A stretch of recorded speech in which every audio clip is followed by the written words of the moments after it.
I want you to imagine this. I want to set the stage for a city being besieged. We're here in Royse City. It is besieged by an army. Surrounded. Water cut off. Sewage cut off. Electricity cut off. There's no way of getting out of Royse City. This goes on for months. Whatever food you have with you, whatever food is in your pantry, in your fridge, in storage, is eaten up. Whatever food is in the gardens around Royse City, in the Royse City perimeter, whatever foods that are in the store, whatever water supplies in the bottles, gone. It's getting hot outside. You can't get access to food. Can't go to Walmart. Stock up. You're starving to death. Your children are starving. The heat is relentless. You get to a point of desperation so bad that you're willing to kill your children and eat them. That's what we see here in a besiege. And that's what we're going to see here in Lamentation. Deplorable, despicable conditions. That would be a living hell. But hell itself would be so much worse. Because whatever you suffer in this life would only be temporary, whether it be a few months or whatever, and then you would die. But in Gehenna, eternal punishment, that suffering doesn't end. It's everlasting punishment. So this is what we're going to see as we're looking at this book of Lamentation. Jeremiah is going to describe the deplorable conditions that are there. Chapter 4, verse 1, how the gold has become dim, how changed the fine gold. The stones of the sanctuary are scattered at the head of every street. So here the temple destroyed, the gold taken, all the things that were precious are gone. Verse 2, the precious sons of Zion, valuable as fine gold, how they are regarded as clay pots and the work of the hands of the potter. Those who are valuable, the fine gold, the valuable people, are disregarded as clay pots. Verse 3, even the jackals present their breasts to nurse their young, but the daughter of my people is cruel, like ostriches in the wilderness. The tongue of the infant clings to the roof of its mouth for thirst. The young children ask for bread, but no one breaks it for them. The children that need to nurse, they can't. The mother has no water. She can't nurse the children. The parchment of the child's mouth clings to the roof of the mouth. The young children ask for bread, but no one breaks it for them. There's none available. It's gone. The supplies are gone. The city's been besieged. You can't get anything into the city. Verse 5, those who ate delicacies are desolate in the streets. Those who were brought up in scarlet embrace ash heaps. Those who had the finer things of life are now in misery. They ate delicacies. They had scarlet. Now they are desolate in the streets. They embrace ash heaps. Verse 6, the punishment of the iniquity of the daughter of my people is greater than the punishment of the sin of Sodom, which was overthrown in a moment with no hand to help her. What does that verse mean? Talking about Sodom and Gomorrah.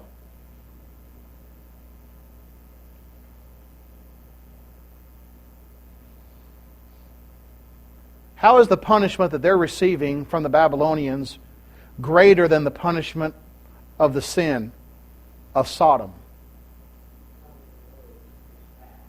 Fast. It was a quick overthrow.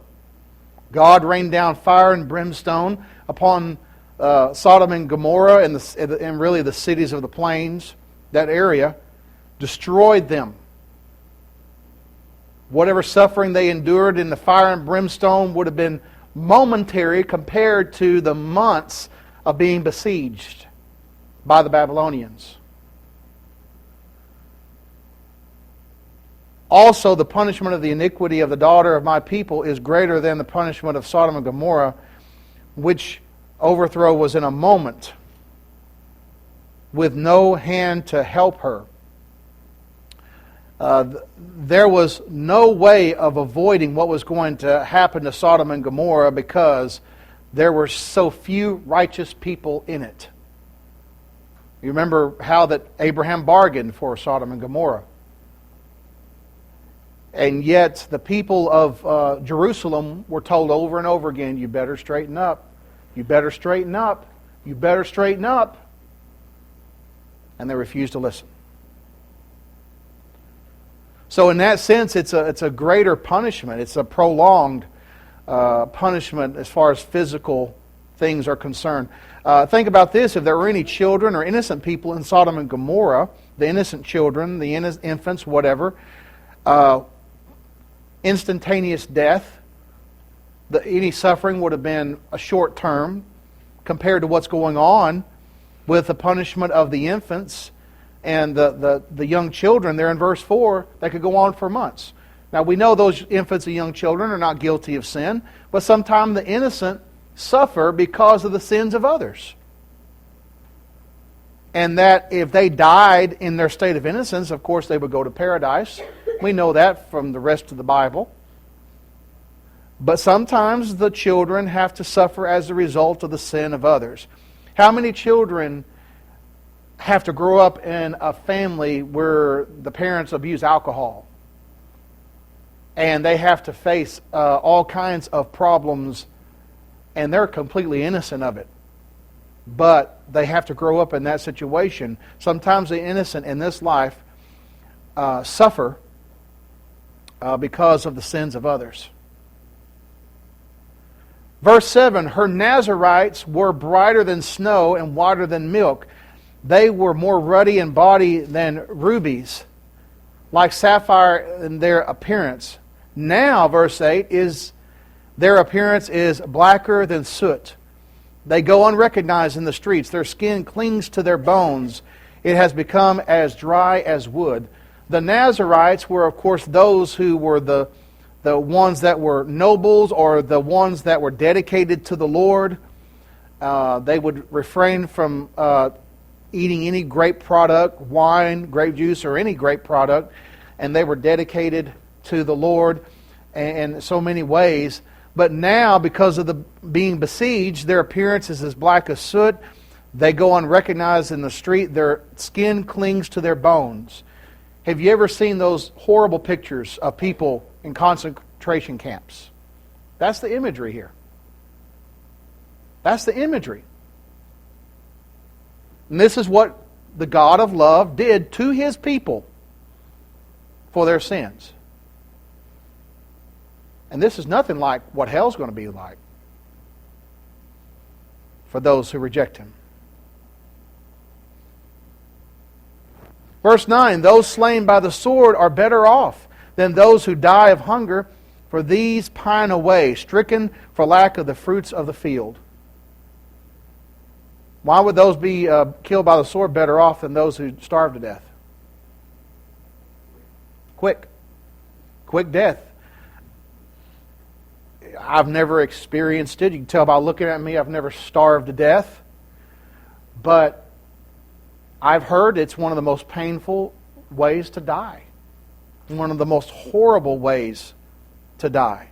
Better to die quickly than to go through that suffering.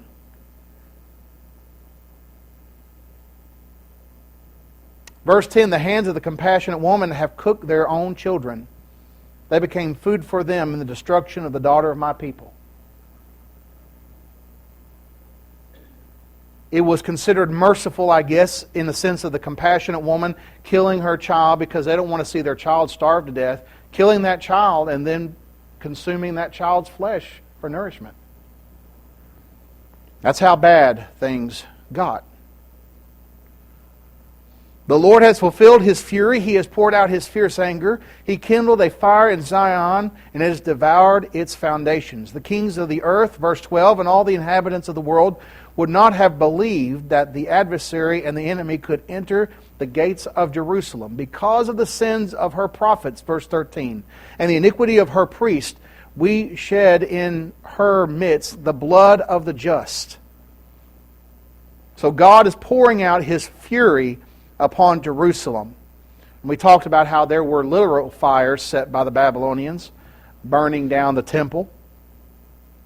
The kings and the inhabitants would have been astonished that this would happen, entering into the gates of Jerusalem. And here it is, because of the sins of the prophets. Of course, that's talking about the false prophets. The sins of those who claim to be prophets. Jeremiah had to deal with them. In his book, talked about false prophets like Hananiah and others who was prophesying peace and everything's all right. Don't listen to Jeremiah. If we go into Jerusalem, first they would say, we're not going into Babylonian captivity, but if we do, it's only going to be 2 years. So don't listen to Jeremiah saying it's going to be 70 years and that we should submit to the Babylonians because of their sins, the iniquity of the priest. Those were the ones who were supposed to be the spiritual leaders of the people. They were the ones that caused people to go astray and to sin. Verse 14, they wandered blind in the streets. They have defiled themselves with blood, so that no one would touch their garments. These prophets, these priests, they have defiled themselves with blood. Verse 15, they cry out to them, go away, unclean, go away, go away, do not touch us. Then they fled and wandered. Those among the nations said, they shall no longer dwell here. Who in the Old Testament would say, go away, unclean, go away? The lepers. Leviticus 13 and verse 45, that's what those with leprosy were to say. They were to stay away from the general population. And they would say, go away, unclean, go away. And so here, spiritual leprosy is what they have, so to speak. And that is the problem that they're facing. Those who should have been the ones leading the nation in righteousness were the ones leading the nation into destruction by their false teaching and by their trying to be like the nations round about them. Any questions or comments about this before we go any further? Shawn, I think it's interesting to contrast what we see in 4 and verse 10. The hands of compassion women have boiled their own children.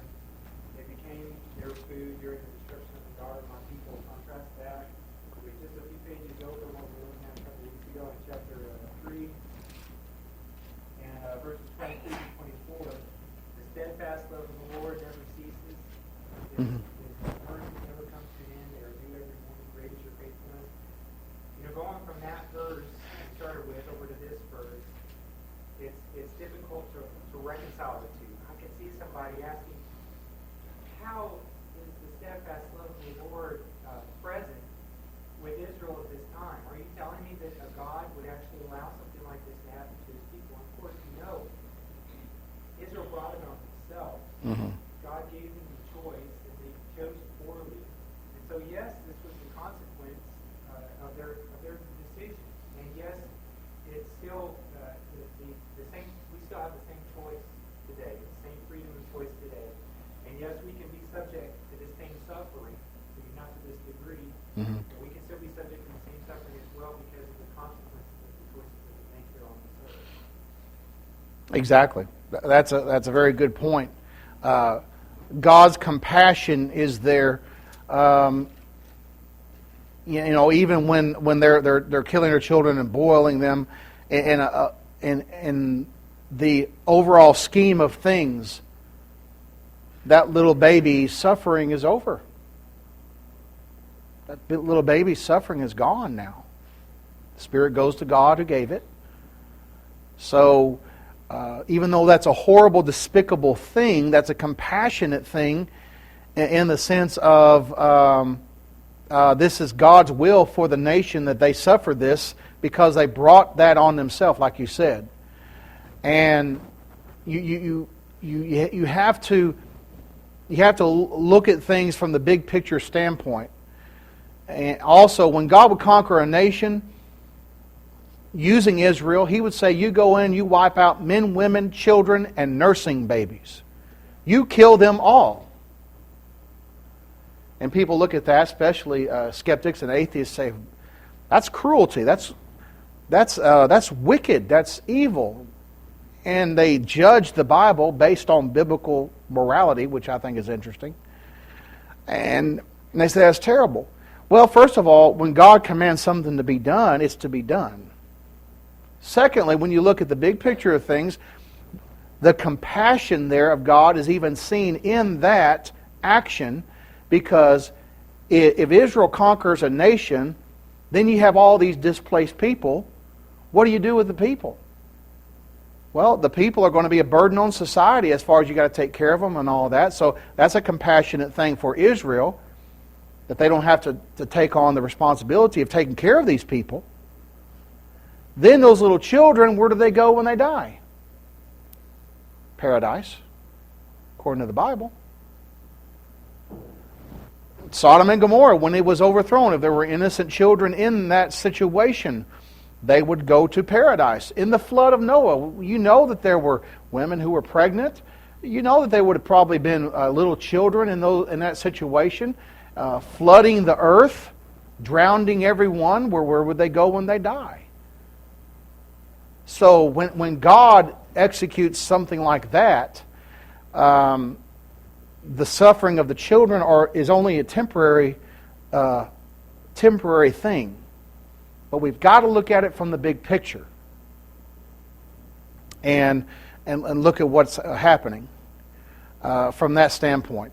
And when we look at tragedy today and things happening today like a tsunami, upwards of, I don't know how many, 20 or 30,000 people dead. I don't even know the exact number. They can't find everybody in that tsunami that hit Japan and other places. When you look at it from the big picture of the Bible, first of all, if you're a faithful Christian, you get killed in a tsunami, you're going to a better place. The innocent children that are killed in a tsunami, they're going to a better place. The wicked, they're going to be lost. So it's one of those things where if you look at it as life beyond this life, the suffering may be temporary compared to eternity, and enduring those things is something that is worth doing, so to speak. That does not alleviate, of course, the current suffering that people go through when we're looking at something like this, and that they're looking at the here and now. And in teaching people the gospel, we've got to get them to look at the big picture. And that's what the Bible does, tells us to look at the big picture. Because people will put in compartments certain things, religion, my situation here, and all this. And they have to see that doing what's right and obeying God's will is not a magic cure to every single problem you have. But in the long run, it is. In the long run, it is.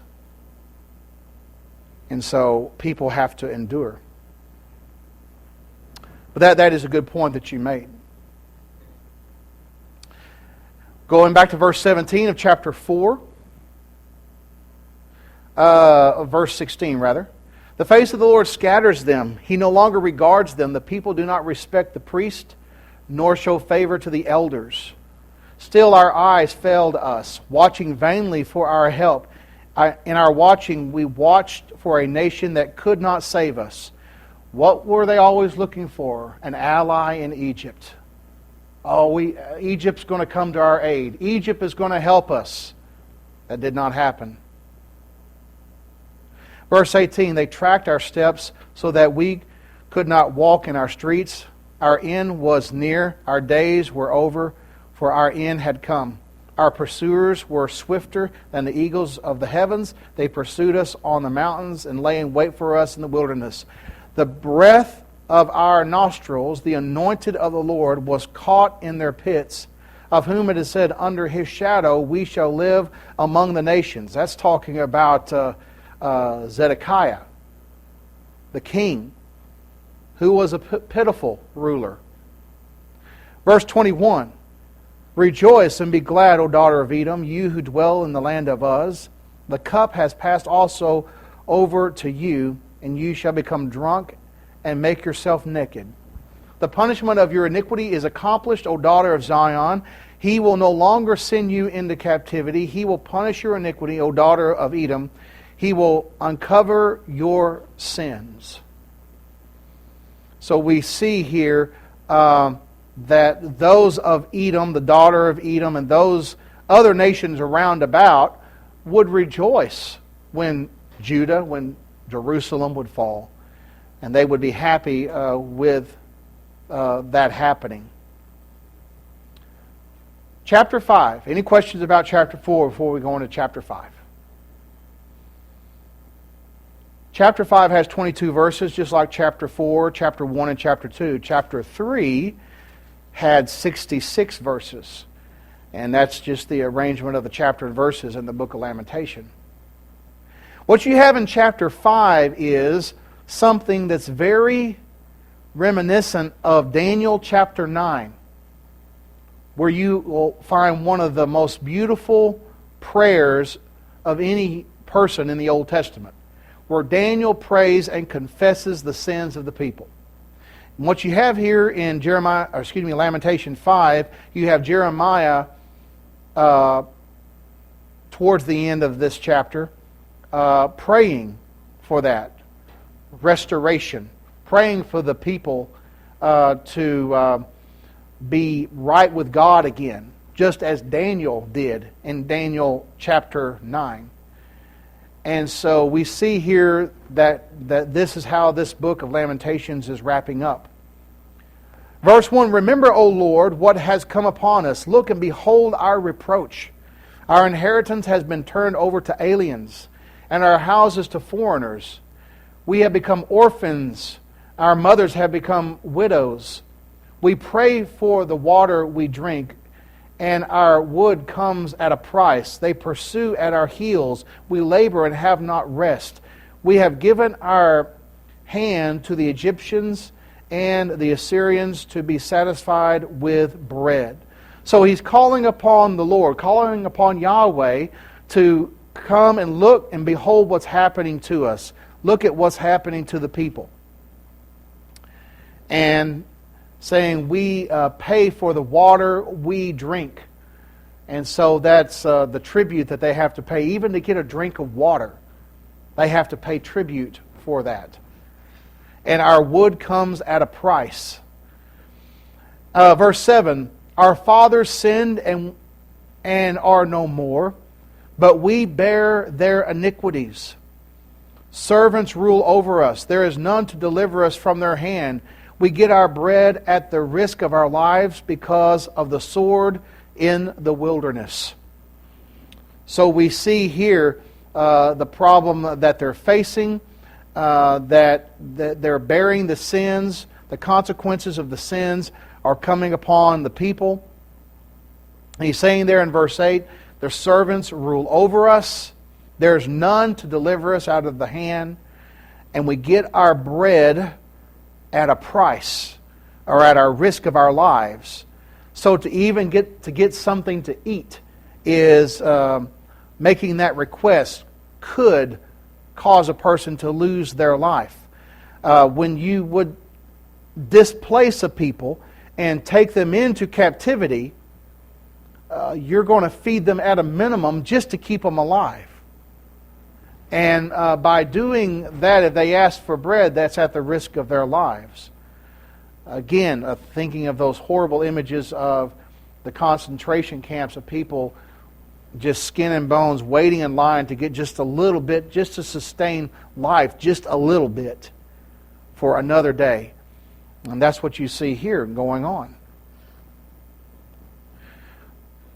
Verse 10, our skin is hot as an oven because of the fever of famine. They ravish the women in Zion and the maidens in the cities of Judah. Talking about, there in verse 11, rape. the terrible things that they would do to women, the conquering nation would. Verse 12, princes were hung up by their hands, and elders were not respected. The princes were captured, hung up by their hands. They didn't respect the elderly, showing the cruelty of the people. The young men ground at the millstone. Boys staggered under loads of wood. Put those young people to hard labor. They're working hard. Verse 14, the elders have ceased gathering at the gate, and the young men from their music. So there's no more gathering at the gate where there would be music and merriment in the city. They're now forced into hard labor as a result of their captivity. Verse 15, the joy of our heart has ceased. Our dance has turned into mourning. The crown has fallen from our head. Woe to us, for we have sinned. Now notice Jeremiah is including himself in that. He's including, we have sinned. This, verses 16 through the rest of this chapter, is very much like Daniel chapter 9, the prayer of Daniel, where Daniel, when he's praying for his people, includes himself. We've sinned. We have disrespected you, and this has come upon us, and you're right for bringing it upon us. Woe to us, for we have sinned. Verse 17. Because of this our heart is faint. Because of these things our eyes grow dim. Because of Mount Zion, which is desolate, with foxes walking about on it. It's not going to be an inhabited place for 70 years. Foxes, animals are going to come in and inhabit the place for 70 years. Verse 19. You, O Lord, O Yahweh, remain forever. Your throne is from generation to generation. So here we see Jeremiah contrasting the end of Jerusalem, the end of the temple, the end of them as a nation until they're restored 70 years later, with God ruling and never coming to an end. You remain forever. Your throne is from generation to generation. Why do you forget us forever and forsake us for so long a time? Turn us back to you, O Lord, and we will be restored. Renew our days as of old, unless you have utterly rejected us and are angry with us. And thus ends the book of Lamentation. And so we see in this chapter here a recognition of why this has happened. Why they have gone into this punishment. Why this has happened. We've sinned. This is the problem. The Lord is always there. He is from generation to generation. His throne, He is ruling. He is still ruling. But we have sinned, and in calling upon God to turn them back and be restored. Now let's turn to Daniel chapter 9, and very briefly, in some of the time that we have left, look at how when Daniel prayed, this is very much what Jeremiah was pleading to the Lord.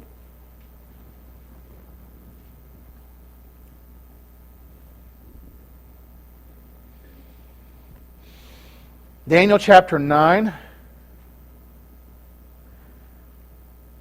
verse 1, in the year of Darius, the son of Ahasuerus, of the lineage of the Medes, who was made king over the realm of the Chaldeans, in the first year of his reign, I, Daniel, understood by the books, the number of the years specified by the word of Yahweh through Jeremiah the prophet, that he would accomplish 70 years in the desolations of Jerusalem. So he understood from the scroll, he had a scroll of Jeremiah, and understood from that scroll that it would be 70 years Jerusalem would be desolate. Look at verse 3. Then I set my face towards the Lord God to make request by prayer and supplication with fasting, sackcloth, and ashes. And I prayed to the Lord my God and made confession and said, O Lord, great and awesome God, who keeps His covenant and mercy with those who love Him and with those who keep His commandments, we have sinned and committed iniquity. We have done wickedly, we have rebelled even by departing from your precepts and your judgments.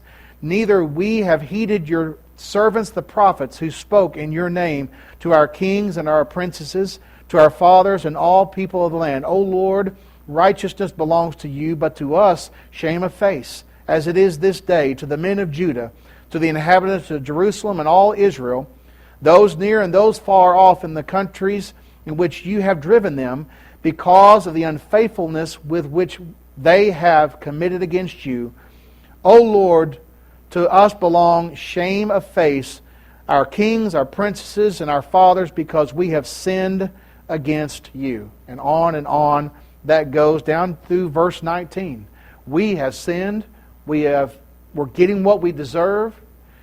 And he is making requests. Look at verse 17. Look at verse 16. O Lord, according to all your righteousness, I pray, let your anger and your fury be turned away from your city, Jerusalem, your holy mountain, because of our sins and the iniquities of our fathers. Jerusalem and your people are a reproach to all those around us. Now, therefore, our God, hear the prayer of your servant and his supplication for the Lord's sake. Cause your face to shine on your sanctuary, which is desolate. O my God, incline your ear and hear. Open your eyes and see our desolations, and a city which is called by your name. For we do not present our supplication before you because of our own righteous deeds, but because you are great, because of your great mercies. We don't deserve it, but because of your great mercies we are pleading. Verse 19, O Lord, hear, O Lord, forgive, O Lord, listen and act. Do not delay for your sake, my people, for your city. Your people are called by your name. So all throughout this prayer, beginning in verse 4, through all the prayer that you read here in verse 19, it is a prayer, a supplication that Daniel is making toward his people, or toward God in behalf of his people, admitting their sins and confessing that they have done wrong. And Daniel was praying this as the Medes have taken over, and it's at the end of that 70-year period. Daniel's an old man at this point. He'd been in captivity for 70 years, taken into captivity as a young man. Very old man at this point, praying this prayer. And of course, we know Nehemiah, Ezra were involved in the people returning and rebuilding the city and the temple. Beautiful book of Lamentation. Many things that we learn therein concerning God's righteousness. God promised that the punishment would come, and it did. But the highlights of the book, of course, are Lamentation chapter 3, verses 22 through 27. Also verses 40 through 42. Let us search out and examine our ways and turn back to the Lord. Let us lift up our hearts and hands to the God in heaven, for we have transgressed and rebelled, and you have not pardoned. But he was willing to pardon when the people turned themselves back. What problem did they not have from that point on after they returned from 70 years? They didn't have a problem with idolatry anymore. That was punished out of them. They had other issues, but that idolatry was not a problem. Jesus came on the scene. John, his forerunner, came on the scene. He didn't have to tell them to get rid of the idols because they learned their lesson in captivity. All right, we will look at Ezekiel. Be reading the first 3 chapters of Ezekiel for next week, and we'll look at some introductory material for that.